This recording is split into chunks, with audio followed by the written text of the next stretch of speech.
Da transformação pessoal. Como retificar o passado com positividade.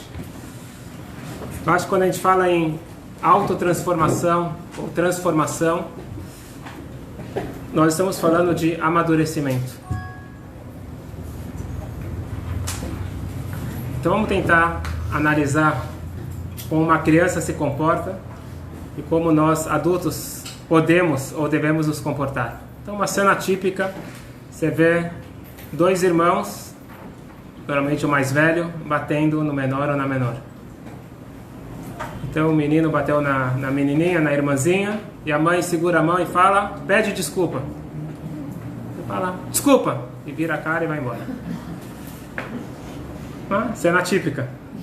Aquela palavra, desculpa, será que teve algum sentimento de remorso envolvido? Será que a criança realmente percebeu que ela fez uma coisa errada? Ou ela é uma criança imatura e a mãe falou, repete, ela repetiu e continua a vida?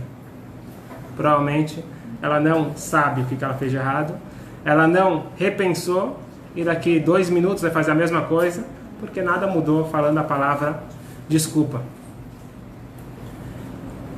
Será que nós adultos somos diferentes? Exemplo clássico. Você chega atrasado na reunião, todo mundo está te esperando. Já falou, uma outra aula a gente falou sobre as desculpas que a gente inventa, era trânsito, não sei o quê. Mas você chegou lá e na prática está todo mundo te esperando. Você fala desculpa, um pouco envergonhado. Mas aquele desculpa foi verdadeiro? Será que a próxima vez você vai sair mais cedo para chegar na reunião na hora? Ou vai continuar fazendo a mesma coisa e falando desculpa novamente? Então essa questão que a gente está colocando para análise hoje, o que significa amadurecer? O que significa mudar, crescer? Autotransformação positiva.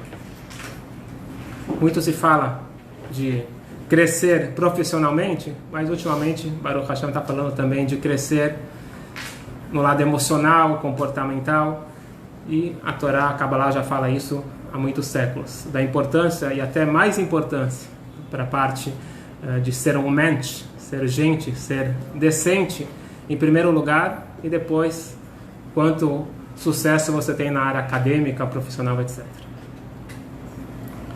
Isso tem a ver com o período que nós estamos agora, que é o período de balanço. Nós estamos no mês final, último mês do ano, balanço fiscal e espiritual. Então nós estamos nos preparando para Rosh Hashanah. Muita gente se confunde e acha que Rosh Hashanah é o dia de repensar o ano que passou. Posso dizer agora, para vocês aproveitarem os dias antes de Rosh Hashanah, que Rosh Hashanah a gente não fala mais do passado, a gente já está falando do futuro. Já começou ano novo, vida nova. O momento de reflexão não é em Rosh Hashanah e muito menos na hora do toque do shofar. O momento é agora em Elul. Mas o que significa tchuvá? A gente fala essa palavra tchuvá, parece uma palavra muito forte. Então vamos usar uma palavra mais moderna. Crescimento, amadurecimento, autotransformação. Como eu posso me tornar melhor? E não adianta falar coisas também muito grandes que não acontecem. Que nem um rabino uma vez falou, os alunos acharam que ele estava pegando pesado, mas é realista. Ele falou, decide que ano que vem você vai falar uma mentira menos. Os alunos falaram, é isso que você está desejando? Ele falou, se você falar coisas muito grandes, o ano que vem vai ser totalmente diferente, o ano que vem vai ser um anjo. Não funciona. Então é melhor você ser realista e realmente lidar com o nível que você se encontra e tentar ver como que eu posso melhorar gradativamente. O nosso grande mestre, o Maimônides, ele coloca de uma forma muito simples. Ele é bastante didático. Ele falou, voltando para a criança lá que bateu, ou qualquer um de nós que fez uma coisa errada. O primeiro passo é reconhecer o erro. Cheguei atrasado na reunião, eu reconheço que eu errei. Primeiro passo. Segundo passo, tomar uma decisão interna que eu não vou repetir o erro. Pode acontecer, mas eu desejo não repetir o erro. E terceira etapa e última é reconhecer e verbalizar. Eu errei, desculpa. Tem gente que tem dificuldade de admitir que errou. Isso faz parte, é importante. Isso que a gente faz em Yom Kippur, que a gente fala uma lista de falhas, é o que a gente está querendo chegar na última etapa, verbalizar as nossas falhas. Mas ela tem que ser acompanhada de um sentimento interno de mudança.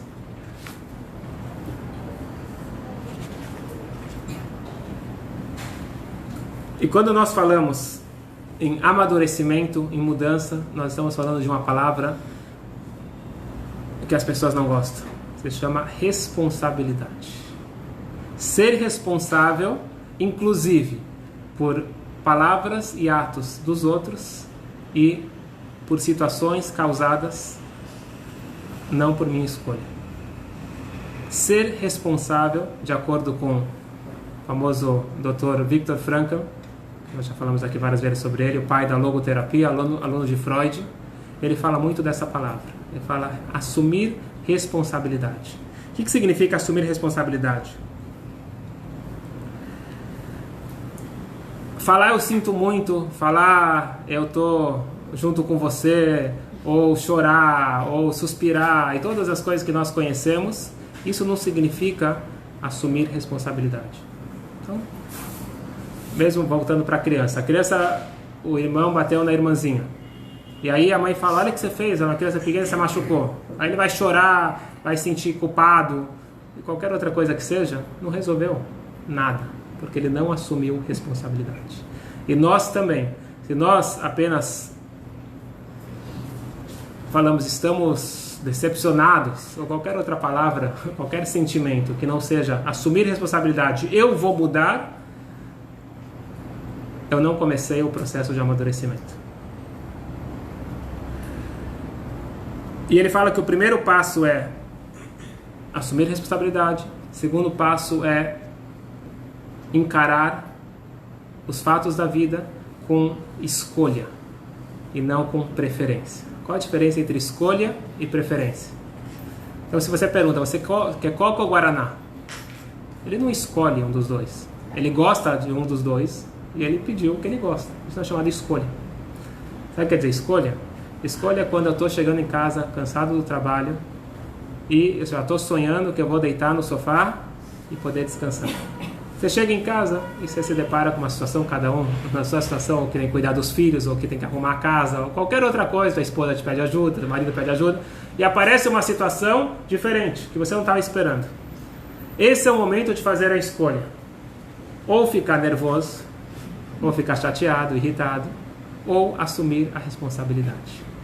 Então a gente falou responsabilidade e escolha. A escolha é justamente naquelas situações que eu não esperava, e eu tenho a escolha, ou encarar positivamente, ou encarar negativamente.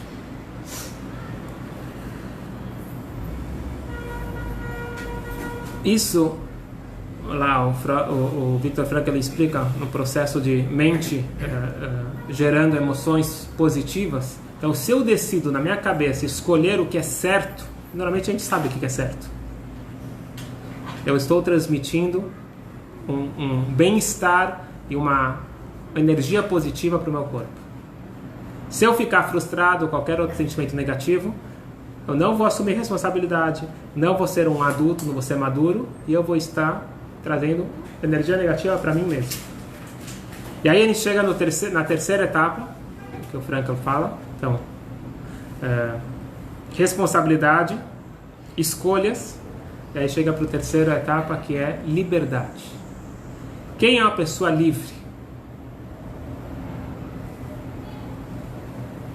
A pessoa está num país, numa cidade, no trabalho, numa família, numa situação que está incomodando ele. E ele se torna vítima da situação. A gente encontra muito isso. A pessoa fica reclamando.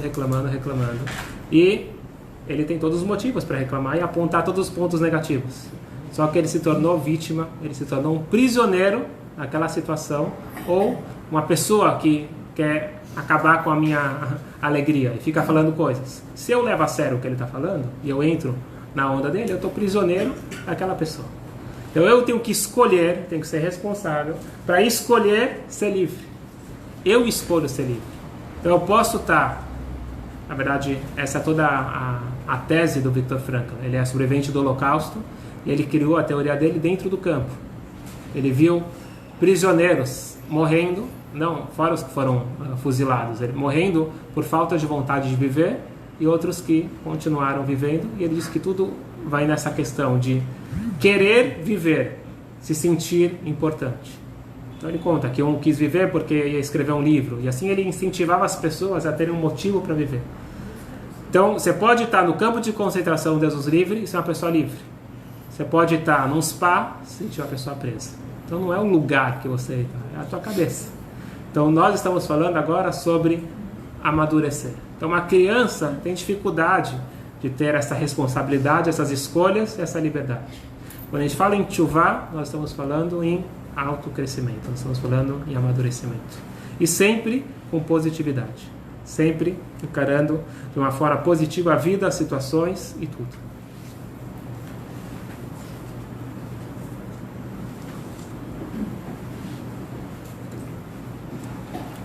Nós temos inúmeras oportunidades de crescimento. Se a gente fala uma palavra para alguém e você percebe que essa pessoa não gostou do que você falou,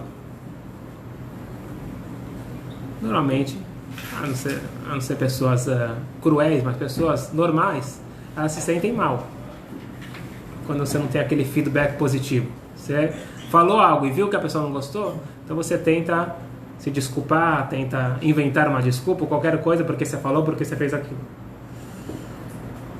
Isso é chamado de amadurecimento? Essa pessoa está presa na opinião alheia.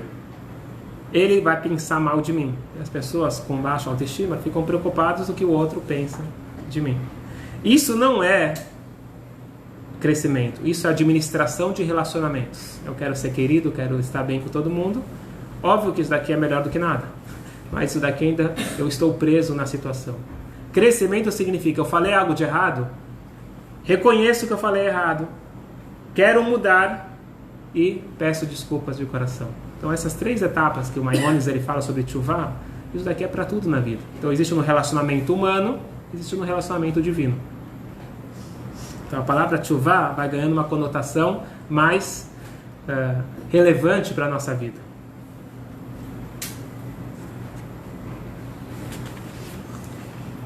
Então toda vez que a mudança for de fora para dentro, isso eu não chamo de crescimento, não chamo de amadurecimento.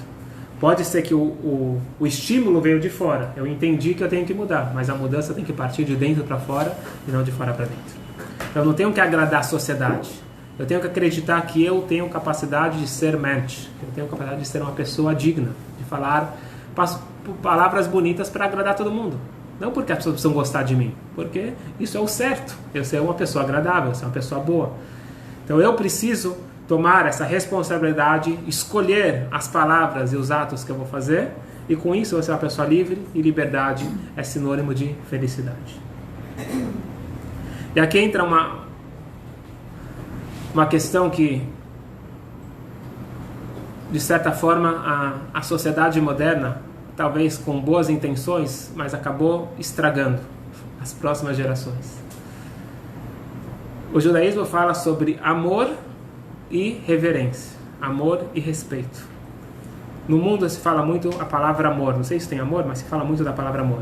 E a palavra respeito, reverência e regras, limites, isso se perdeu. A gente fala em inglês tem carrot and stick, traduzindo para o português é a cenoura e o pau. Não sei se usa essa expressão, no Brasil não se usa. Em hebraico se usa gezer e makel. Significa que quando você quer que o cavalo ou o burro andam, então você coloca na frente dele uma cenourinha. Então essa é uma forma de incentivar o burro, o cavalo, as crianças ou as pessoas em geral, dando algum prêmio. E tem vezes que não adianta. A cenourinha você tem que usar, bater um pouquinho para o chicote para andar. Então as pessoas veem isso com a forma negativa. Você tem que só usar o amor, até com as crianças. Amor, amor. O judaísmo fala que você precisa dos dois, não é bater, mas é impor limites, impor regras. Porque no momento que nós não temos regras, nós não temos limites, nós vamos nos frustrar muito facilmente e nós vamos ser infelizes. Não vou entrar na questão se é ou não é, mas assim eu escutei de alguém que fez essa análise. Por que as pessoas começam a usar drogas? Ou por que as pessoas usam drogas? Porque as pessoas buscam se sentir bem. Normalmente, se ela não consegue se sentir bem de dentro para fora, então ela procura um estímulo de fora para dentro. E ela precisa toda hora se sentir bem. Então, se ela começa a se sentir por qualquer motivo frustrada, seja o cigarro, qualquer outra coisa, ela precisa de um estímulo. O chocolate também, qualquer coisa que precisa de um estímulo, eu preciso algo para me fazer sentir bem. E o que acontece? Se eu sou acostumado a sempre me sentir bem, então você entra no relacionamento, no casamento. Então, não deu certo. Por que não deu certo? Porque de repente tem coisas que você não está afim de fazer. Você quer fazer sempre aquilo que você está interessado. E não funciona assim no casamento. Você entra num trabalho, eu só quero fazer aquilo que eu gosto. São poucas as pessoas que têm a chance de trabalhar com o que gostam. O trabalho é uma responsabilidade. O trabalho é, vamos chamar assim, uma mitzvah. Até o Rebbe falou para alguém: encara o trabalho como uma mitzvah. Você tem a mitzvah de sustentar a sua família. Então vai trabalhar. Está trazendo o sustento da família? Perfeito, fica feliz. Não fica esperando agora o trabalho que vai te trazer a satisfação. Então, se a criança cresce com essa ideia só da cenoura, que é só o prazer imediato, aqui e agora, porque eu quero, então, de repente, ele não vai conseguir ter a liberdade e a felicidade da vida. Então, quando chega esse mês de Elul, é um mês de balanço. Então, no nosso calendário, na nossa vida, nós temos momentos de alegria, Purim, Simchat Torah, tem momentos de Yom Kippur, que também é alegria, mas uma alegria contida, uma reflexão. Existe a grande oportunidade que é esse mês de Elul. Então, Elul não é um mês pesado, como Yom Kippur não é pesado, nada é pesado. É uma oportunidade de ouro, que a energia está no ar para a gente poder fazer mudanças internas. Seja ficar um pouco menos nervoso, ficar um pouco menos invejoso e assim por diante. Então, eu estou falando de coisas realistas. Falar que eu vou parar de ter inveja, parar que eu nunca mais vou ficar nervoso, isso não é algo realista. Então, se eu conseguir mudar um pouquinho, crescer, amadurecer, tomar atitudes, ter escolhas para ser livre, isso significa que eu estou no caminho de Teshuvah, isso significa que eu estou me preparando para Rosh Hashanah e Yom Kippur.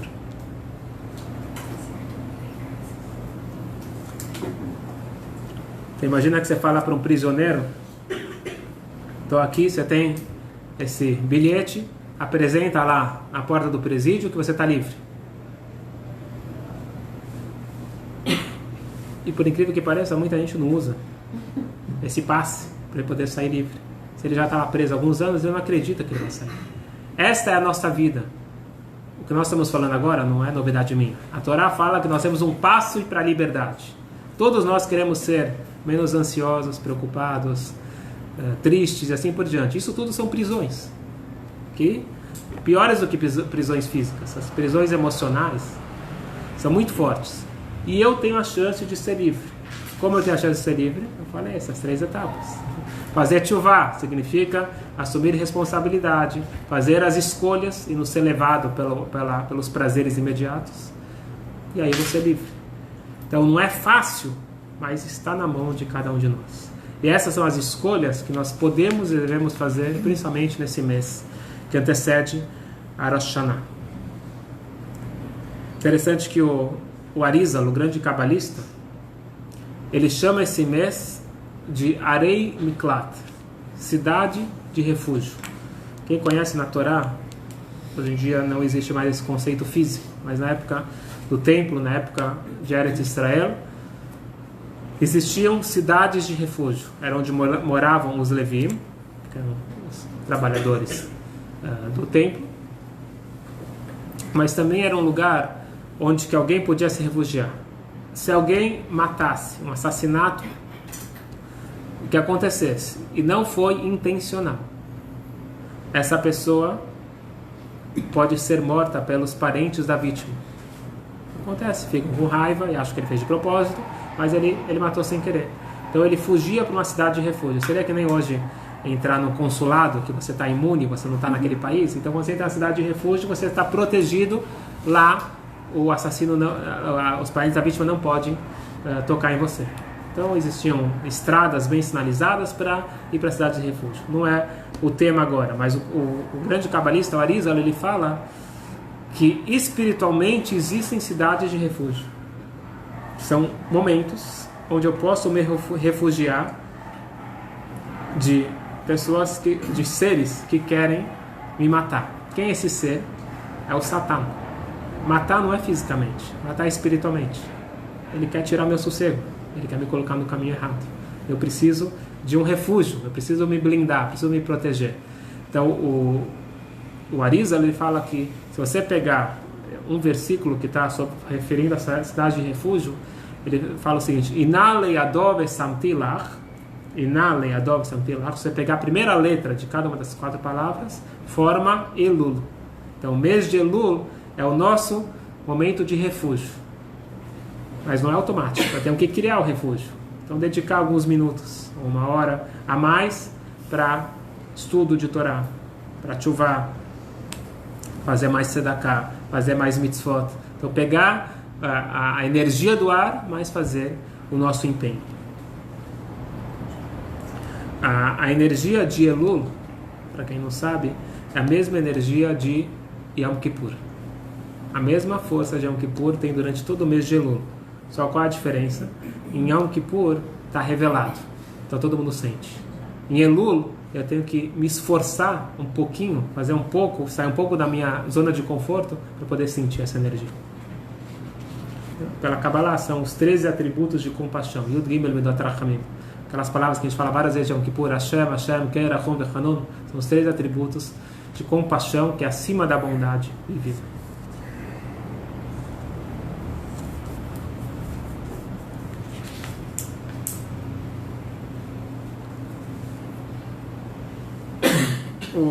Os sábios do Mussar, eles trazem um exemplo, uma parábola de um rei que ele estava precisando atacar o país vizinho, só que eles tinham colocado uma muralha que ele não conseguia de jeito nenhum encontrar a passagem.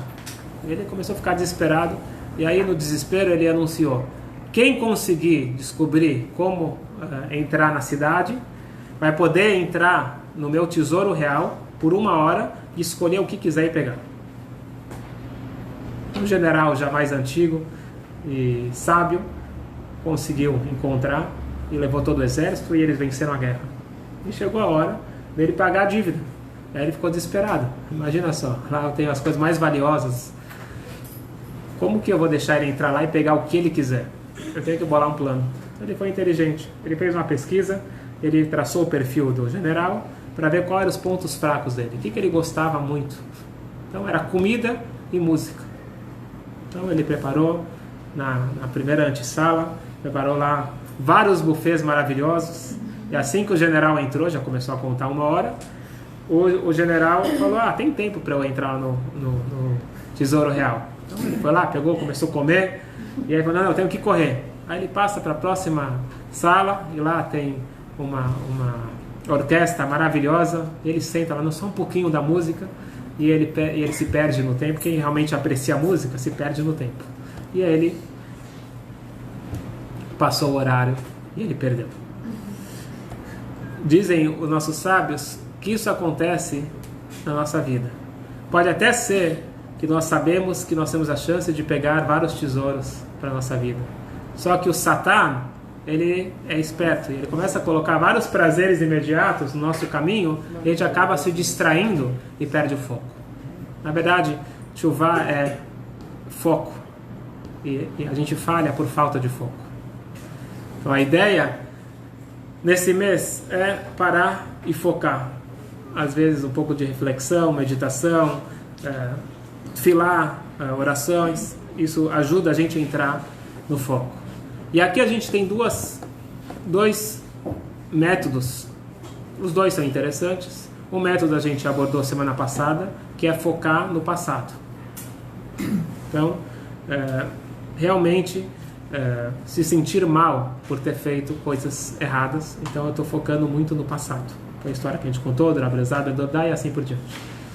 Hoje eu quero falar sobre o segundo passo, que talvez eu considere mais importante, que é daqui para frente. Então eu posso ficar muito tempo falando do meu passado e não agir. Então o judaísmo coloca bastante ênfase daqui para frente. O que eu vou fazer daqui para frente? Rabino Steinsaltz.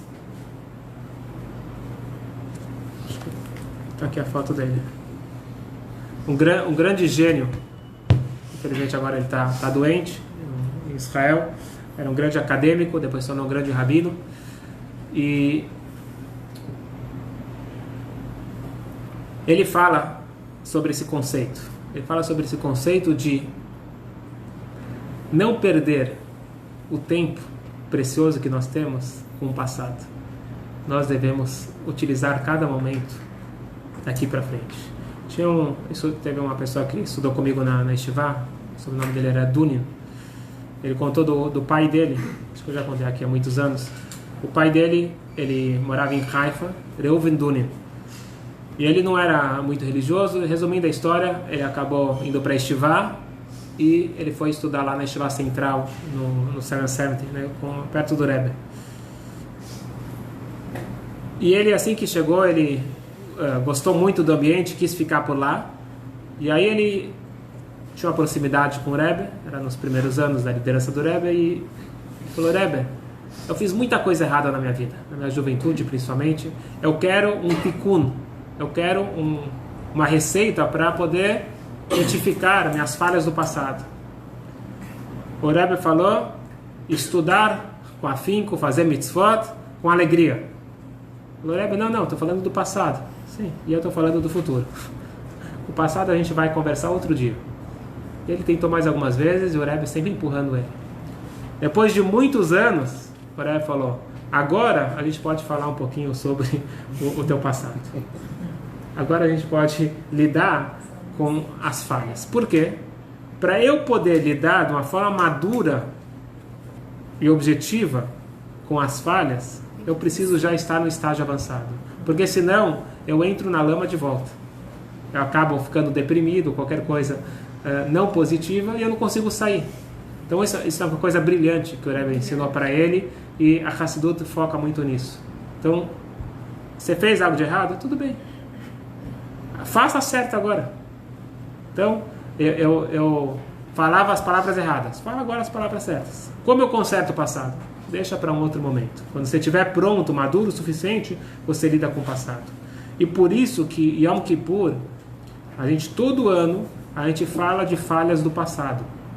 Pode ser algo que eu fiz há 20 anos atrás, eu vou pedir perdão em Yom Kippur, não é o ano todo. O ano todo eu tenho que fazer, tenho que agir. Mas um dia por ano a gente para refletir. E por que eu falo de volta algo que eu já falei em Yom Kippur do ano passado e eu não cometi novamente? Porque a gente espera que esse ano eu estou mais maduro do que no ano passado. Então a minha reflexão é mais profunda do que no ano passado. Mas são momentos específicos. Então o momento de... O Tânia fala uma coisa brilhante, que se no meio do dia você começa a ter sentimentos de remorso, mesmo que seja espiritual, saiba que não vem de um lado positivo. Está vindo do Yetzer Hara, está vindo do mau instinto. Porque se fosse verdadeiro, não surge do nada. Tudo que é profundo vem com esforço, não vem automático. Se vem automático é que ele quer te deprimir. Porque o Yetzer Hara, ele sabe que a coisa mais fácil para afastar a pessoa da positividade é deixar ele triste. Então coloca até motivos espirituais. Não fica triste porque você fez uma coisa errada espiritualmente. Joga de lado. Alegria, e na hora certa você vai lidar com isso. Então você fala Tânia, diga para o seu Yetzer Hara: eu sinto muito, agora estou muito ocupado, volta à noite que eu vou ter um tempinho para conversar com você. Eu te garanto que ele não vai voltar, porque ele quer te atrapalhar na hora que você está empolgado com alguma coisa, ele quer te colocar para baixo. Então se você está com falta de alegria, sinal que você perdeu o foco. A essência da vida é viver com alegria, porque a alegria é junto com responsabilidade, a alegria é liberdade, e a alegria é através das escolhas certas. E para ter as escolhas certas eu preciso estudar, eu preciso saber o que é certo e o que é errado. Então por isso, nesse mês principalmente, estuda um pouco mais, principalmente essa área de aperfeiçoamento do caráter, aperfeiçoamento espiritual, como que eu posso melhorar e ser uma pessoa melhor, ser um Yehudi melhor.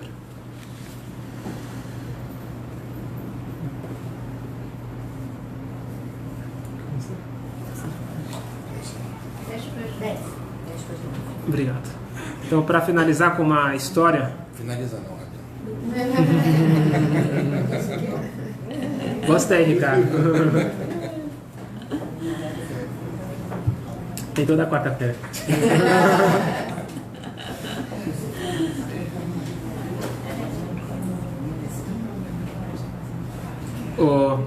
Uma vez quem conta isso daqui é o rabino Ezra Shochet. Ele contou que ele tinha a chance de entrar em audiência particular com o Rebbe. Nós já comentamos aqui, Yechidut, você entra para uma conversa, na verdade a gente chama de conversa, mas não é conversa.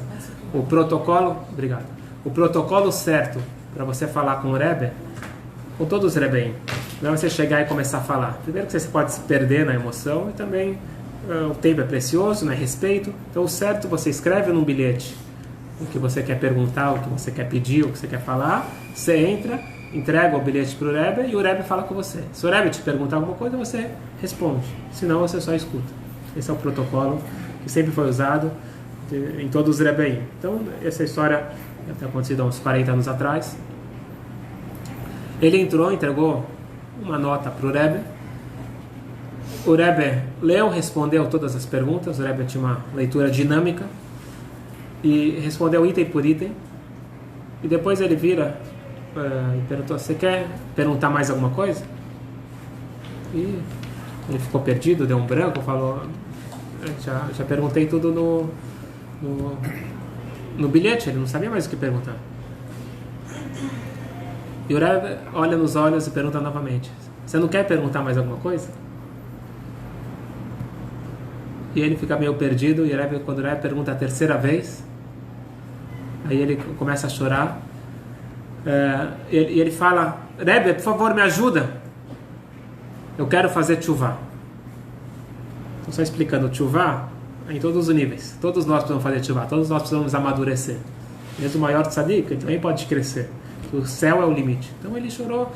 O Rebbe está insistindo, então ele falou: Rebbe, eu quero fazer tchuvá, me ajuda a fazer tchuvá. E o Rebbe falou: me parece que você não está querendo fazer tchuvá com alegria. E parou essa conversa e começou a falar aquilo que o Rebbe queria tratar com ele. E aí acabou a audiência, ele saiu e ele ficou muito mexido com isso. E ele escreveu uma carta para o Rebbe. Ele falou: não estou entendendo. O que eu fiz de errado? Eu chorei. O choro não vai junto com a tchuvá? O que eu fiz de errado? Em outras palavras. O Rebbe respondeu o seguinte, parafraseando: cada mitzvah que nós temos o mérito de realizar, nós devemos fazer com alegria. Tchuvá é uma mitzvah. Existe uma mitzvah de fazer tchuvá. Eu fiz algo de errado, eu tenho uma mitzvah de arrepender do passado e reparar para o futuro. E se a tchuvá é uma mitzvah, a tchuvá tem que ser feita com alegria.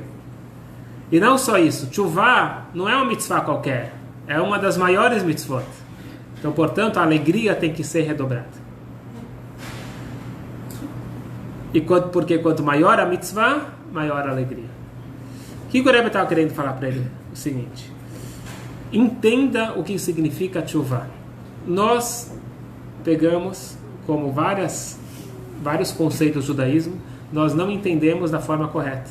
E por isso, às vezes, a gente tem pré-conceitos, que é um pré-conceito, a gente não tem um conceito correto. Então, Yom Kippur não é um dia triste. Tchuvá não é algo pesado, não é algo triste, e assim por diante. Tchuvá é a maior alegria que o ser humano pode ter. Que ele pode não só corrigir daqui para frente, que ele pode corrigir e recuperar o passado. Então eu tenho a chance de voltar a ter uma relação com Hashem tão profunda como que se nunca eu falhei. Então, que nem nós comentamos semana passada, quando acontece entre seres humanos e eu falhei feio, por mais que a pessoa fale eu te desculpo, fica algum resquício. E fica para a vida toda. Agora, Hashem nos dá esse presente. Todo ano, todo dia, todo momento. Você pode recomeçar do zero. E eu te amo ainda mais, porque você teve a humildade, você teve a grandeza de pedir desculpas e melhorar daqui para frente. Portanto, quando chega esse mês de Elul, é o mês de aproveitar ao máximo. O mês de fazer a nossa reflexão com alegria.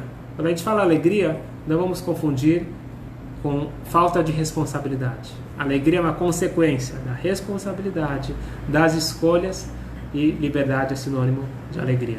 Então a alegria é pela chance de poder estar retornando. E de certa forma a Kabbalah fala que tem uma mistura aqui de... Pode ter o choro. Tanto é que o grande cabalista, o Arizal, ele fala que quem não chora entre Rosh Hashanah e Yom Kippur significa que a alma dele não está completa. Então o que eu faço? Eu corto cebola? O que quer dizer choro? Por que a pessoa chora? Seja choro de alegria ou choro de tristeza. Por que alguém chora? É emoção. É emoção. Diz a Kabbalah que quando a informação ela é acima do que meu intelecto consegue suportar, então isso comprime o cérebro e acaba saindo lágrimas. Assim que a Kabbalah explica. Então quando é uma informação, então chorar de alegria, que é uma alegria mais do que meu racional aguenta. Ou tristeza, mais que meu racional aguenta. E por isso você vê que uma criança ou uma pessoa imatura, ela chora mais, porque ela não tem essa maturidade. Então não quer dizer que alguém que chora é imaturo em todos os momentos. É uma pessoa mais sensível. Significa que ele tem a capacidade de se conectar com algo além do nosso dia a dia. Então, uma pessoa muito bruta, que só quer saber do racional e fica bloqueado, então se torna uma pessoa insensível.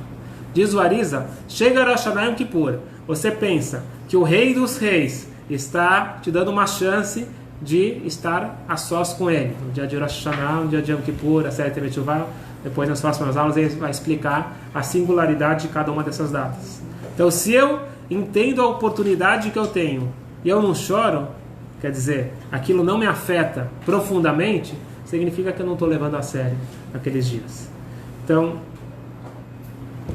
eu não forço o choro, mas eu me preparo para poder realmente vibrar da forma correta por Rosh Hashanah e Yom Kippur. Isso ele é feito com preparação. O Rebbe ele falou, eu gostaria que vocês divulgassem para todo mundo, que Hashem dá para o povo judeu 29 dias de presente, que é o mês de Elul. Já estamos agora no dia 12. Hashem ele dá um mês de presente, uma chance onde que a energia está no ar. E para finalizar com a... Agora vamos finalizar? Pode? Não pode. Esse exemplo a gente repete todo ano, mas é importante pensar nele todo ano. A Melech Basadeh, o rei está no campo. Então esse exemplo é do Alter Rebbe, do primeiro Rebbe de Lubavitch. Ele diz que o rei normalmente está no seu palácio. E para você poder encontrar com o rei, você precisa falar com os assessores, você precisa de muito contato para, quem sabe, conseguir ter alguns minutos com o rei. E não é qualquer um que consegue. Mas uma vez por ano o rei ele sai, não sei se é paisana, mas o rei ele sai para a cidade, ele sai para o campo, e ele está na sua carroça passando, e lá ele está mais disponível. Quem quiser pode se aproximar e falar e pedir o que quiser. Igual os presidentes quando estão na rua e querem fazer campanha, então eles estão mais acessíveis.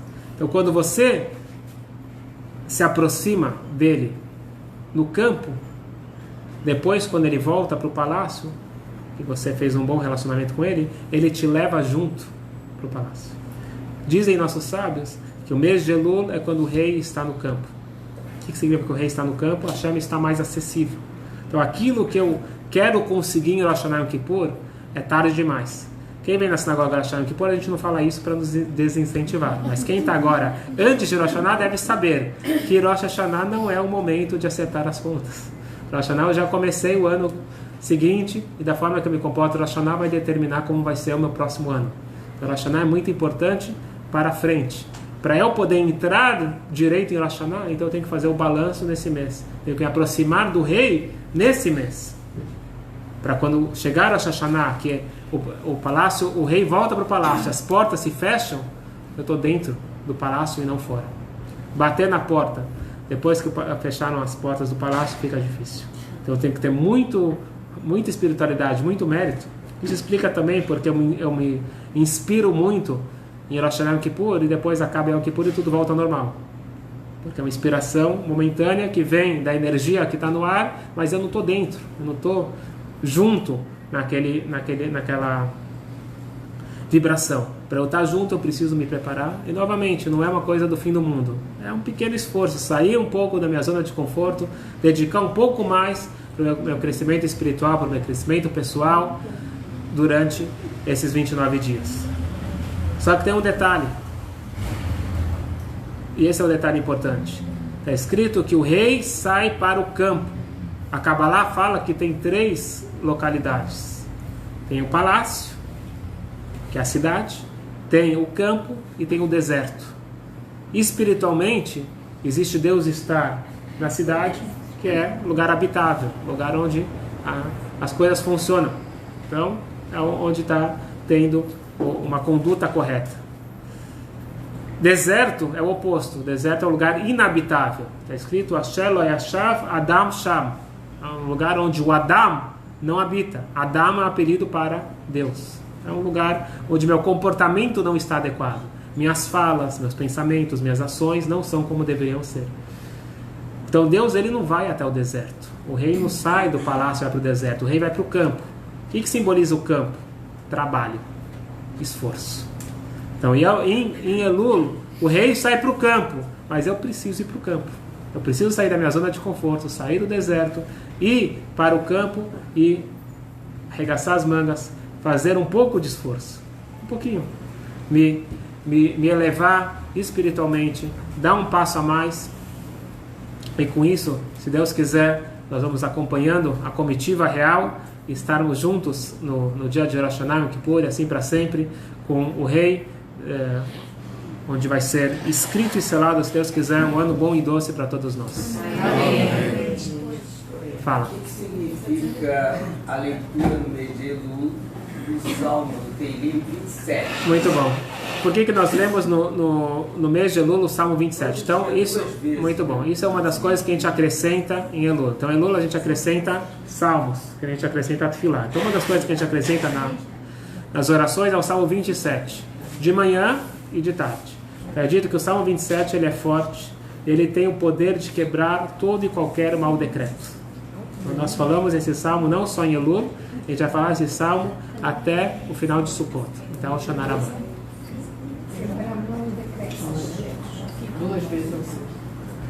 Certo? Então nós aumentamos esse salmo, uma das coisas que a gente faz.